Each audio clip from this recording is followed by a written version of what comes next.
India ने ना history create कर दी है but for the wrong reason. दोस्तों इमेजिन करिए आपकी जेब में आज एक 100 रुपए का नोट है, लेकिन आप रात को सोते हो और अगले दिन उठते हो तो आपको पता चलता है कि आपके उस 100 रुपए के नोट की वैल्यू आज गिरकर 80 रुपए रह चुकी है। ये कोई इमेजिनरी सिचुएशन नहीं है दोस्तों, ये रियल में हो चुका है। Rupee has officially breached the 90 rupee dollar पर mark. The rupee weakened to a low of 90.13 rupees per dollar. Returns over the last 6 months, but we have seen that the rupee actually has had an impact over the last couple of days. I'm talking about the Indian rupee. For the first time ever, it has crossed 90 against the US dollar, 90. It's an all-time low for the Indian currency. दोस्तों याद है आपको वो 2013 का दिन जब Indian rupee पहली बार 60 रुपए पर डॉलर पहुंच चुका था। पूरे देश में हाहाकार मच गया था। न्यूज़ चैनल से लेकर अपोजिशन लीडर तक सब एक ही बात कह रहे थे, rupee under the crisis, rupee under the danger. ये ऐसे नहीं होता मित्रों, मैं शासन में बैठा हूं, मुझे मालूम है इस प्रकार से रुपया इतनी तेजी से गिर नहीं सकता। अरे ये नेपाल का रुपया नहीं गिरता है, बांग्लादेश की करेंसी नहीं गिरती है, पाकिस्तान की करेंसी नहीं गिरती, श्रीलंका की करेंसी नहीं गिरती। क्या कारण है हिंदुस्तान का रुपया पतला होता जा रहा है? ये जवाब देना पड़ेगा आपको। देश आपसे जवाब मांग रहा है और दिल्ली की सरकार जवाब नहीं दे रही है कि नेपाल का रुपया कोई प्रॉब्लम नहीं, बांग्लादेश की करेंसी को कोई प्रॉब्लम नहीं, पाकिस्तान की करेंसी को कोई प्रॉब्लम नहीं है, श्रीलंका की करेंसी को कोई प्रॉब्लम नहीं है। हमारे अड़ोस पड़ोस में छोटे देशों को भी डॉलर के मुकाबले में कोई नुकसान नहीं हो रहा है। देश जानना चाहता है प्रधानमंत्री। लेकिन आज दिसंबर 2025 को जब इंडियन रुपी 90 डॉलर पर मार्क क्रॉस कर चुका है तो इतनी शांति क्यों है? लोग और गवर्नमेंट साइलेंट क्यों हैं? पिछले 3 दिनों में इंडियन रुपी इतनी बुरी तरह से क्रैश किया है कि एक्सपर्ट्स का कहना यह है कि अगर इंडियन रुपी को नहीं रोका गया तो 100 रुपी पर डॉलर का मार्क 2 नहीं है। So what's changed? एशिया की सबसे बेस्ट परफॉर्मिंग इकोनॉमी और जीडीपी वाइज जो अपने प्रोजेक्शन से भी अच्छी ग्रोथ हासिल कर रही है, उसकी करेंसी इतनी बुरी तरह से कोलैप्स क्यों कर रही है? ये सवाल हर किसी के मन में है। तो आज की केस स्टडी में हम यही डिकोड करने वाले हैं why Indian rupee is bleeding. और सबसे बड़ा और सबसे इंपॉर्टेंट सवाल, आखिर इसका इफेक्ट हम जैसे नॉर्मल मिडिल क्लास लोगों पर इसका इफेक्ट क्या पड़ेगा? सबसे पहले एक बेसिक कॉन्सेप्ट समझो, इकोनॉमिक्स को रखो साइड में और एप्पल को पकड़ो। अगर मार्केट में एप्पल्स कम है और खरीदने वाले ज्यादा तो एप्पल का प्राइस क्या होना चाहिए? ऑफ कोर्स बढ़ेगा। और यही सेम लॉजिक अब डॉलर और रुपी के केस में है। और मार्केट में डॉलर की डिमांड बहुत ज्यादा है और रुपी की कम। अगर किसी को बाहर पढ़ने जाना है, इन्वेस्ट करना है या ट्रेड करना है तो सबको डॉलर की जरूरत पड़ती है, जिसके बाद डॉलर का फ्लो इंक्रीज हो जाता है और रुपी का डाउन। पर सवाल ये है कि ये सब चीज तो पहले भी हो रही थी, लेकिन अब ऐसा क्या हुआ है कि जिसकी वजह से हर किसी को डॉलर चाहिए? वेल दोस्तों, इसके सबसे 3 बिगेस्ट रीजंस हैं। नंबर 1 रीजन है यूनाइटेड स्टेट्स। दोस्तों आप सबको याद होगा कि अगस्त 2025 को जब यूएस ने इंडियन गुड्स पर दुनिया के सबसे हाई टैरिफ्स लगा दिए थे, करीब 50%, जिसके बाद उसका असर हमको आज देखने को मिल रहा है। जीटीआरआई की एक रिपोर्ट के अकॉर्डिंग पिछले 5 महीनों में इंडिया का एक्सपोर्ट 28.5% तक गिर गया है। सोच के देखिए, जो सामान हम पहले इंटरनेशनल मार्केट में बेच के डॉलर कमाते थे, जिसकी वजह से हमारी करेंसी स्टेबल रहती थी, आज वहीं हमारे एक्सपोर्ट्स गिरने से हमारी करेंसी तक गिर चुकी है। और इसका इफेक्ट कोई थोड़ा बहुत नहीं है, बहुत बड़ा इफेक्ट पड़ा है। टेक्सटाइल इंडस्ट्री 31% तक गिर चुकी है। त्रिपुरा और लुधियाना में फैक्ट्रीज बंद होने की कगार पर आ चुकी हैं। जेम्स और ज्वेलरी करीब 27% डाउन हो चुके हैं। सूरत की डायमंड मार्केट भी शांत पड़ी हुई है। और सबसे बड़ा इफेक्ट पड़ा है हमारी सोलर इंडस्ट्रीज को। एक्सपोर्ट करीब 75% तक क्रैश क्रैश कर चुके हैं। चाइना और वेनेजुएला ने करीब पूरी मार्केट को कैप्च कर लिया है क्योंकि उनके ऊपर टैरिफ्स बहुत कम हैं। लेकिन हमारे आज एक्सपोर्ट बंद हो गए हैं तो डॉलर आना भी बंद हो गया है, जिसके बाद रुपी लगातार गिरता जा रहा है।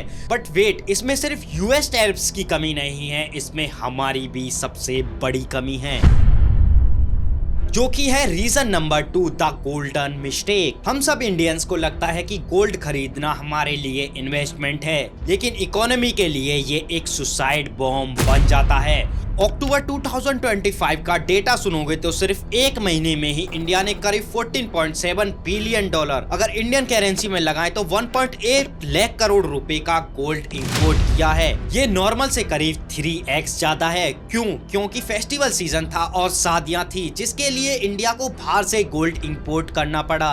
लेकिन आप सबने तो ये पेमेंट रुपए में की होगी, लेकिन जो ट्रेडर्स होते हैं वो मार्केट से डॉलर्स उठाते हैं, जिसके बाद वो इंटरनेशनल मार्केट से गोल्ड परचेस करते हैं, जिसके बाद डॉलर का फ्लो तो बढ़ जाता है, लेकिन इंडियन रुपए की डिमांड लगातार गिर जाती है। ये सिंपल है, अगर मार्केट में डॉलर की सप्लाई आप कम कर देते हैं तो रुपए की वैल्यू अपने आप गिर जाती है। इसकी वजह से इंडिया का ट्रेड डेफिसिट रिकॉर्ड हाई पर पहुंच चुका है। जरा इन ट्रेंड को देखिए। जनवरी 2025 को ट्रेड डेफिसिट करीब 23 बिलियन था, जून में करीब 27 बिलियन डॉलर था और ये अक्टूबर के महीने में करीब 41.8 बिलियन डॉलर पहुंच गया, ऑल टाइम हाई पर। इंडिया के ट्रेड डेफिसिट ने हर बार नए रिकॉर्ड्स बनाए हैं और ये जितना भी डॉलर गैप में है वो सब आरबीआई को अपने रिजर्व में से भरना पड़ता है। आरबीआई गवर्नर भी सोचते होंगे कि मैं करेंसी बचाऊं या इनकी शॉपिंग करूं। जिसके बाद आता है हमारा number 3 reason, the biggest exit. Stock market में आपने एक चीज नोटिस की होगी कि निफ्टी और सेंसेक्स के हाई होने के बावजूद भी आपके पोर्टफोलियो रेड पड़े हैं। क्योंकि फॉरेन इंस्टीट्यूट इन्वेस्टर भारत छोड़कर जा रहे हैं। 2025 में ही फॉरेन इंस्टीट्यूट इन्वेस्टर्स ने करीब 17.3 बिलियन इंडियन स्टॉक मार्केट से निकाल लिए हैं और इनके जाने के सिर्फ 2 मेन रीजंस हैं। नंबर 1 है चाइना का अट्रैक्टिव प्रपोजल। चाइना अपनी इकोनॉमी को बूस्ट करने के लिए लगातार पॉलिसीज में चेंजेस कर रहा है और चीपर से चीपर लेबर उन्हें प्रोवाइड कर रहा है। अगर इंडिया में ही देखें तो हमारे देश में हर चीज लगातार महंगी होती जा रही है, जिसके बाद फॉरेन इंस्टीट्यूट इन्वेस्टर्स इंडिया में इन्वेस्ट करने से घबरा रहे हैं। और जिसके बाद आता है number 2 reason, US interest rate. US में इंटरेस्ट रेट अभी भी बहुत ज्यादा अट्रैक्टिव है और जिसके बाद इंडिया में इन्वेस्टमेंट कम हो रही है क्योंकि यूएस के बॉन्ड्स उन्हें अच्छा खासा और सेफ रिटर्न्स दे रहे हैं। और जब ये फॉरेन इंस्टीट्यूट इन्वेस्टर्स अपना पैसा इंडिया से निकाल कर ले जाते हैं तो वो भी रुपये को वापस डॉलर्स में कन्वर्ट करा लेते हैं, जिसके बाद फिर मार्केट में डॉलर की डिमांड हाई हो जाती है और इंडियन रुपये की डाउन। इमेजिन करिए, जब 17 बिलियन डॉलर जैसी इतनी बड़ी इन्वेस्टमेंट इंडिया से निकलेगी तो इंडियन रुपी क्यों नहीं गिरेगा। एक सवाल जो सब पूछ रहे हैं कि आरबीआई रुपये को बचाने के लिए कुछ क्यों नहीं कर रहा। जब हमारे पास 600 बिलियन डॉलर्स के रिजर्व हैं तो हम इजीली इंडियन रुपये को बचा सकते हैं, लेकिन बचा क्यों नहीं रहे। सच्चाई तो ये है कि आरबीआई रुपये को बचाने के लिए इंटरवेंशन तो कर रहा है पर एग्रेसिवली नहीं, क्योंकि आरबीआई के रिजर्व 700 बिलियन डॉलर से गिरकर 688 बिलियन डॉलर पर आ गए हैं। उन्होंने डॉलर तो बेचे हैं लेकिन इंडियन रुपये को बचाने के लिए नहीं। पर क्यों? क्योंकि ये एक मास्टर स्टॉक है जो आरबीआई खेल रही है। इकोनॉमिक्स में एक थ्योरी होती है कॉम्पिटिटिव डिवैल्यूएशन। अगर रुपये गिरता है तो अदर देशों के लिए हमारे एक्सपोर्ट सस्ते हो जाएंगे। और आपने पहले भी देखा होगा कि 50% जो हमारे ऊपर टैरिफ लगे हैं उससे लड़ने के लिए ये एक मास्टर स्टॉक हो सकता है, क्योंकि जो सामान पहले यूएस की मार्केट के लिए बहुत महंगा लग रहा था 50% टैरिफ लगने के बाद अब वो और सस्ता दिखने लगेगा। आरबीआई का सिंपल लॉजिक है कि अगर हमारा सामान टैक्स की वजह से महंगा हो गया है तो हम अपनी करेंसी को गिराकर उसे सस्ता कर सकते हैं औरों के लिए। उनका कहना है कि रुपये 2013 की तरह डेंजर में नहीं है। ये एक कैलकुलेटेड मूव है। इसके बाद आपके मन में एक सबसे बड़ा सवाल और रह गया है, अगर करेंसी इतनी बुरी तरह से गिर रही है तो गवर्नमेंट जीडीपी ग्रोथ का ढिंडोरा क्यों पीट रही है। दोस्तों यहाँ आता है इंडिया का एक और मास्टर स्ट्रोक। इंडिया चाइना और जापान की तरह एक्सपोर्ट डिपेंडेंट कंट्री नहीं है। इंडिया एक डोमेस्टिक कंजप्शन कंट्री है, जो कि हम बनाते हैं हम वही खुद खरीद लेते हैं। अगर आप 100 रुपए का टूथपेस्ट भी खरीदते हैं तो वो जीडीपी में काउंट होता है। बाहर रुपी $1 के बराबर 90 हो या 100 हो, लेकिन आप टूथपेस्ट इंडिया के अंदर 100 रुपए का ही खरीदोगे।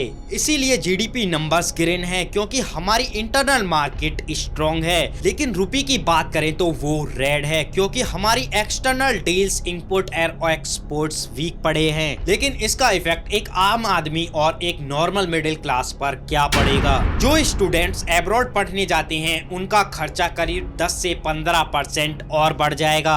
जो इलेक्ट्रॉनिक आइटम्स जैसे फोन, लैपटॉप्स और टीवी जो हम बाहर से परचेज करते हैं वो जनवरी 2026 से करीब 5 to 7% और ज्यादा महंगे हो जाएंगे। और इन्फ्लेशन इंडिया के अंदर और ज्यादा इंक्रीज हो जाएगी, क्योंकि इंडिया 85% ऑयल इंपोर्ट करता है। एग्जाम्पल के लिए एक ऑयल बैरल जो हम पहले $100 का खरीदते थे, जिसकी कॉस्ट इंडियन रुपीस में करीब 8,500 रुपए होती थी, अब वो 9,000 हो जाएगी, जिससे ऑयल प्राइस और ज्यादा हाई हो जाएंगे। पेट्रोल से लेकर डीजल तक हर चीज के दाम और ज्यादा महंगे हो जाएंगे। लेकिन इंडियन रुपी के गिरने से भी कुछ लोगों को और ज्यादा करोड़ों का फायदा होने वाला है। जैसे IT sector, TCS, Infosys, Wipro जैसी कंपनी जो डॉलर्स में कमाती हैं और रुपये में खर्च करती हैं, उनको करोड़ों का फायदा होने वाला है।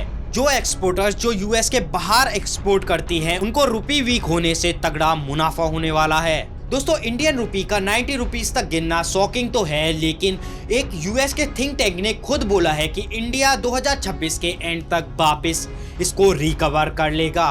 वापस 86 पर या 85 पर इंडियन रुपी वापस आ जाएगा। दोस्तों अगर ये वीडियो आपको पसंद आई हो तो प्लीज वीडियो को लाइक और चैनल को सब्सक्राइब कर लेना, क्योंकि हम ताकि आपके लिए ऐसी ही वीडियोस लाते रहें। थैंक यू दोस्तों।